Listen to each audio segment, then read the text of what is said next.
starto mašinoje jau visi 5 žirgai ir arabų bėgimui duotas startas. Arabų veislės žirgai skirti kiek ilgesniems nuotoliams. Tai yra ištvermingesni žirgai nei grynakraujai jojamieji, tačiau keletas arabų veislės žirgų buvo naudoti tam, kad būtų išveista grynakraujų jojamųjų žirgų veislė, taigi šios veislės yra susijusios.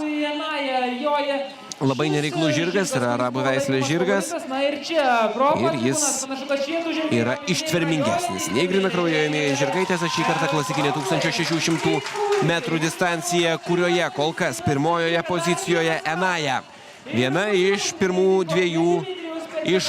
dviejų preliminarių favoričių.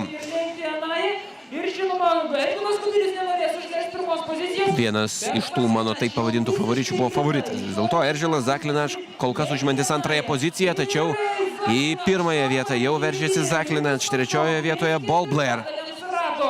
Paskutinis ratas čia ir Enaja kol kas nepanašu, kad gali artėti, o į antrą poziciją atsilikę du Eržilai, Vikingas ir Laušas. Jiems ir buvo prognozuotos paskutinės 2 vietos. Nejaugi taip ir nesulauksime siurprizų. Jų buvo beveik visose iki tol matytose bėgimuose, bent jau minimalių. Na, o dabar nebent šiokį tokį netikėtumą pateiktų Ball Blair. Dabar įsiveržiantys į antrąją vietą. Zaklinač ir Ball Blair, du Lenkų auginami žirgai yra pirmose 2 pozicijose. Zaklinač pirmoji pozicija, Enaja trečioji pozicija, antrojoje vietoje lieka Ball Blair. Namų posūkis netrukus mūsų laukia. Finišo tiesioji panašu, kad Ball Blair, nepaisant to, kad ne vidinė, tako dalimi įveikia posūkį, tačiau aplenkia Zaklinač ir į finišo tiesiąją joja pirmojoje pozicijoje.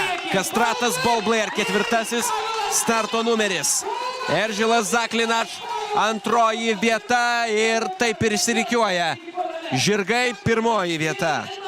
Kaip minėjau, Ball Blair antroji, Zaklinač trečioji pozicija. Enaja 4, dabar matome Laušas ir 5 Vikingas. Trečiojoje vietoje pagal pajėgumą reitinguotas Kastratas. Nešusiam 57 kg svorį, tai buvo vienas iš 2 sunkiausių svorių 4. bėgime, kartu su Zaklinač, finišavusiu antrojoje pozicijoje.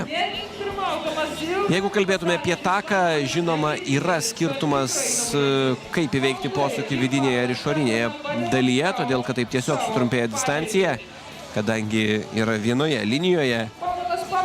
Finišas žirgų lenktynėse skirtingai nei, tarkime, lengvojoje atletikoje. Tačiau šiandien nėra labai didelio skirtumo tarp tako dangos vidinėje ir išorinėje pusėse apskritai.